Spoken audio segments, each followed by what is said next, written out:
वाज़ेह पैगाम है कि 90 दिन का राह से शुरू हो गए हैं और इस 90 दिनों में हम अपनी पीक उठा के हम आर या पार करेंगे। 5 अगस्त तक एक नया अमल बनाना है और उसको पीक पे लेके जाना है, क्योंकि पिछली दफ़ा जो हमने एहतजाज किए, पाकिस्तान की तारीख सबसे बड़े एहतजाज किए, तो आखिर में हमें गोलियां मारी गई। पीटीआई की 90 रोज़ा सियासी तहरीक का आगाज आर या पार होगा, गंडापुर का ऐलान। न्यूज़ कॉन्फ्रेंस में कहा कि बात सिर्फ फैसला साजों से होगी, तहरीक अब हर शहर हर मोहल्ले में होगी, अवाम को इकट्ठा करेंगे। मुल्क का कानून सबके लिए बराबर होना चाहिए। हालात की खराबी दहशत गर्दी की वजह से है, अवाम गैर जमहूरी रवैयों को मुस्तरद कर रहे हैं। पाकिस्तान के लिए खड़ा होने के लिए किसी से मिला हूँ तो हाँ मिला हूँ। 90 दिन हमने अपने आप को दिए हैं। नए लाहे अमल के तहत अपनी तहरीक को 5 अगस्त तक उरूज पर ले जाएंगे। 90 दिन में हम ये तय करेंगे कि हमने इस मुल्क में सियासत करनी है या नहीं। मानता हूँ पार्टी में इख्तलाफात हैं, लेकिन जब जमात बड़ी होती है तो इख्तलाफात भी होते हैं।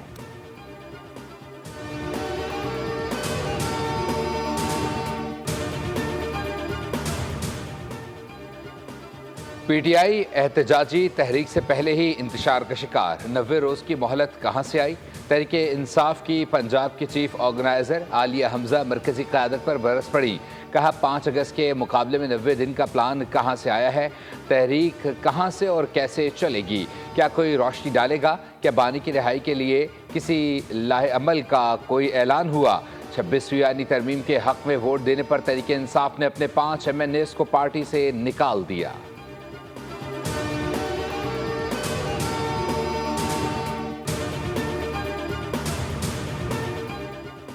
मौलाना फजलुर रहमान को फॉर्म 47 का बेनिफिशरी कहने वाले गंडापुर बताएं कि वो किसके एनओसी पर खैबर पख्तूनख्वा के वजीर आला बने। अल यमीन गंडापुर खुद 3 में है ना 13 में। जमीयत उलमा इस्लाम के रहनुमा हाफिज हमदुल्ला का रद्द अमल, कहा कि खैबर पख्तूनख्वा जल रहा है, लोग अमन को तरस रहे हैं और वजीर आला लाओ लश्कर समेत पंजाब फतह करने निकले हैं, लाहौर में भड़के मार रहे हैं। 8 फरवरी के इंतखाबात में अल यमीन को वोट से नहीं बल्कि नोट से जितवाया गया।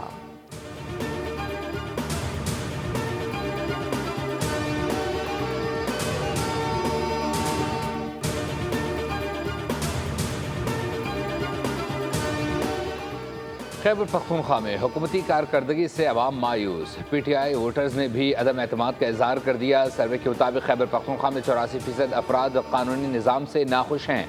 74% अवाम को बुनियादी ज़रूरियात पानी और तालीम मैसर नहीं। 66% को गैस नहीं मिल रही, जबकि 49% बिजली से परेशान हैं। 43% अवाम कहते हैं मौजूदा हुकूमत के दौर में कोई नया मनसूबा नहीं शुरू हुआ। 52% लोग करप्शन से परेशान हैं, जबकि 71% पुरानी हुकूमतों की इंक्वायरी चाहते हैं। सर्वे के मुताबिक 59% लोग बेरोजगारी से तंग हैं। 67% अवाम ने मौशी पॉलिसियों को नाकाम करार दे दिया।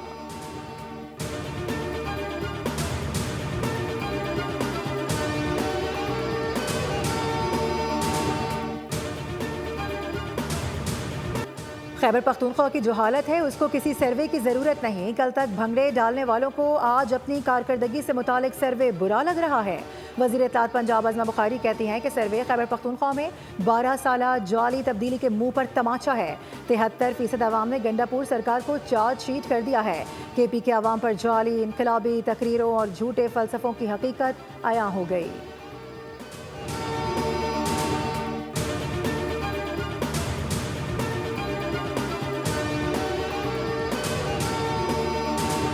पंजाब के मुख्तलिफ इलाकों में बादलों की घन गरज। सादकाबाद, लोधरा, भावलनगर और लिया में बरसात। कसूर और गिरदनवा में मूसलाधार बारिश का सिलसिला जारी। खानपुर में 2 घंटे होने वाली बारिश ने शहर में जलथलेग कर दिया। कराची के मुख्तलिफ इलाकों में सुबह सवेरे बूंदाबांदी। महकमा मौसमियात के मुताबिक आज पंजाब, खैबर पख्तूनख्वा और बलोचिस्तान में मूसलाधार बारिश का इम्कान है। NDMA ने अलर्ट जारी कर दिया।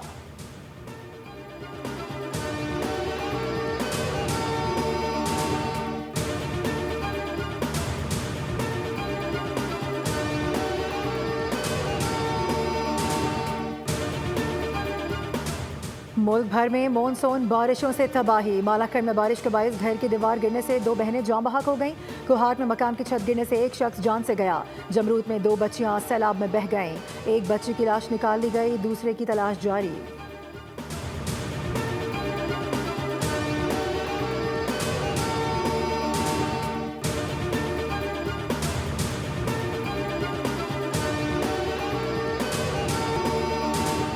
तोसा, गुड्डू और सखर बैराज पर सैलाबी सूरत हाल, कई बस्तियां ज़ेर-ए-आब, लोगों की नकल मकानी जारी। तोसा बैराज और पानी की आमद और अखराज 4,26,000 क्यूसिक है।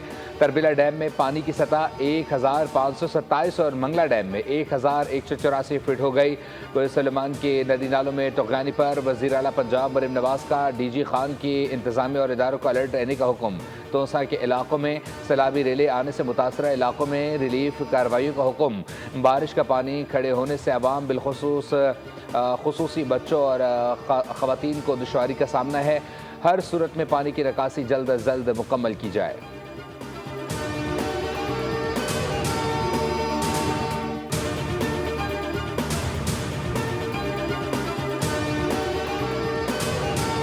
पाकिस्तान स्टॉक मार्केट में नया रिकॉर्ड कायम। इंडेक्स ने 1,35,000 की हद अबूर कर ली। ट्रेडिंग के दौरान 100 इंडेक्स में 1,000 से ज़ायद पॉइंट्स का इजाफा रिकॉर्ड किया गया। वज़ीर आज़म शहबाज शरीफ का इजहार मुसरत, कहा कि मार्केट का तारीखी सतह अबूर करना कारोबारी बरादरी के पाकिस्तानी मईशत में एतमाद का मजहर है। हालिया मुस्बत माशी अशारिये हुकूमती पॉलिसीज़ की सम दुरुस्त होने के अक्कास हैं।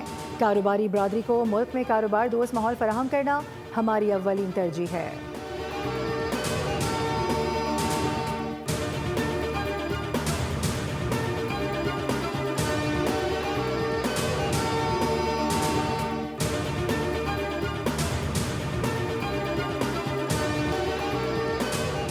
पाकिस्तान के इक़्तिसादी इस्तेहकाम की रफ्तार हौसला अफजा है। कर्ज प्रोग्राम के तहत पाकिस्तान की कारकर्दगी मजबूत है।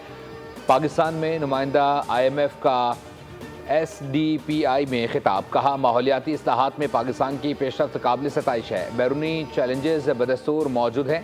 बढ़ती तिजारती कशीदगी और जोग्राफियाई तकसीम गैर यकीनी सूरत हाल बढ़ा रही है। आलमी सतह पर कमज़ोर होता हुआ ताउन भी गैर यकीनी सूरत हाल को बढ़ा रहा है।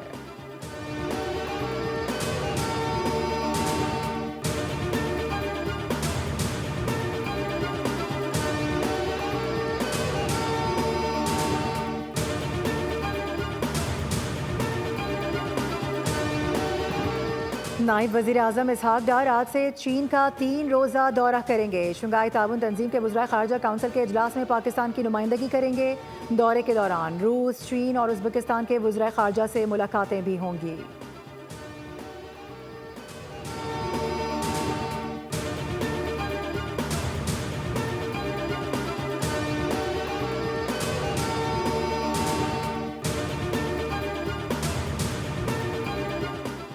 वज़ीर दाखिला मोहसिन नकवी का दौरा ईरान, आज ज़ायरीन और बॉर्डर इशूज़ पर पाक ईरान और इराक़ कॉन्फ्रेंस में शिरकत करेंगे। मोहसिन नकवी ने सहमुल्की कॉन्फ्रेंस को ज़ायरीन के मसाइल के हल के लिए अहम करार दे दिया। वो ईरानी सदर मसूद पेज़ेश्कियान से भी मुलाकात करेंगे।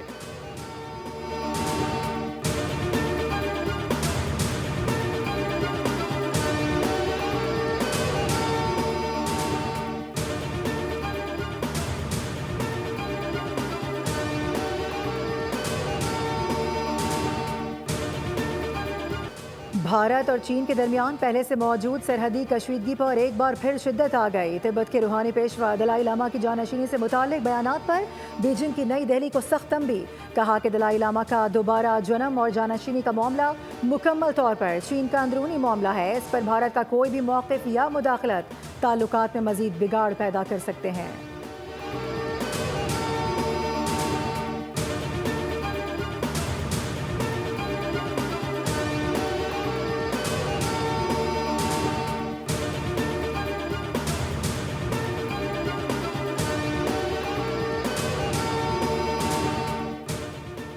पाक भारत जंग हालिया दौर की शदीद फ़ज़ाई झड़प थी।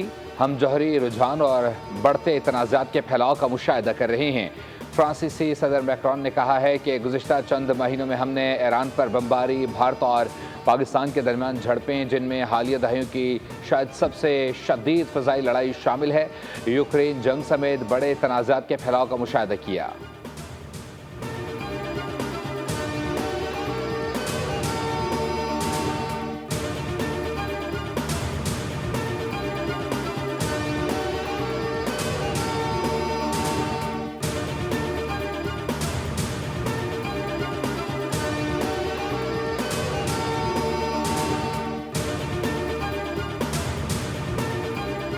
अमरीकी सदर गजा जंग बंदी के लिए पुरुमीद, कहा कि अगले हफ्ते मामला तय पा जाएंगे। हम गजा के मामले पर बात कर रहे हैं और उम्मीद रखते हैं कि अगले हफ्ते हम इसको काफ़ी हद तक हल कर लेंगे। ट्रम्प ने मीडिया से गुफ्तगू में कहा कि टैरिफ से गुज़िश्ता माह $25 अरब कमा लिए हैं। 1 अगस्त से नए टैरिफ के नफाज के बाद आमदनी कई गुना बढ़ जाएगी।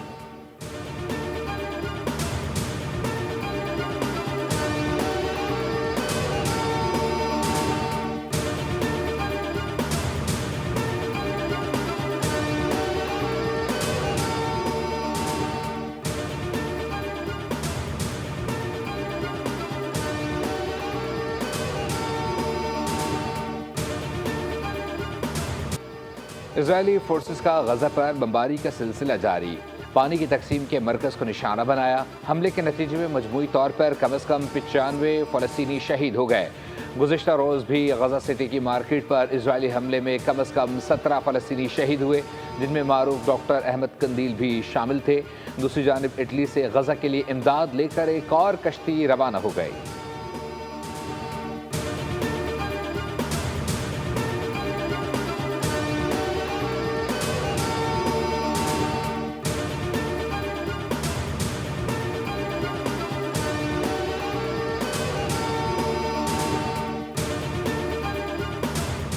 दौरे बांग्लादेश की तैयारियां। पाकिस्तान वाइट बॉल टीम का training camp national stadium Karachi में जारी।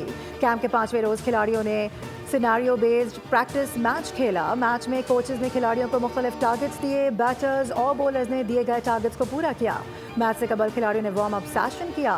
बांग्लादेश के खिलाफ 3 T20 मैचेस की सीरीज के लिए कौमी टीम 16 जुलाई को ढाका रवाना होगी। फीफा क्लब वर्ल्ड कप का टाइटल दूसरी बार इंग्लिश क्लब चेल्सी के नाम। न्यू जर्सी में खेले गए फाइनल में यूरोपियन और French champion Paris Saint Germain को 3-0 से आउट क्लास किया। कोल पाल्मर ने 2 गोल स्कोर किए। अमरीकी सदर डोनाल्ड ट्रंप ने भी फाइनल देखा। ट्रंप ने खिलाड़ियों में इनामात तकसीम किए और फातह टीम को ट्रॉफी दी। चेल्सी के कोल पाल्मर टूर्नामेंट के बेहतरीन खिलाड़ी करार पाए। बेहतरीन गोलकीपर का अवार्ड चेल्सी के रॉबर्ट के नाम रहा।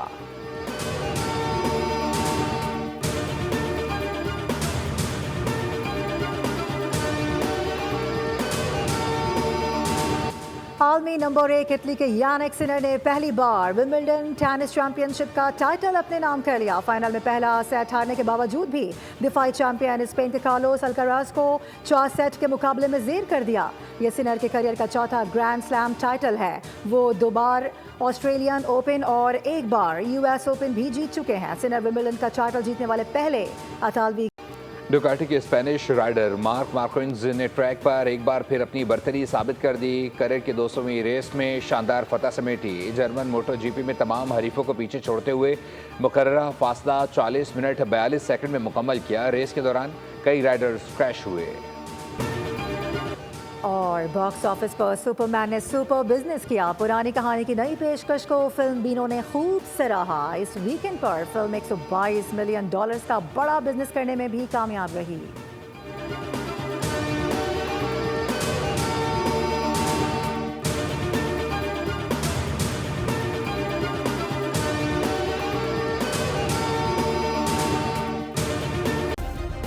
सब्सक्राइब करें और बेल दबाएं ताकि कोई खबर रह न जाए।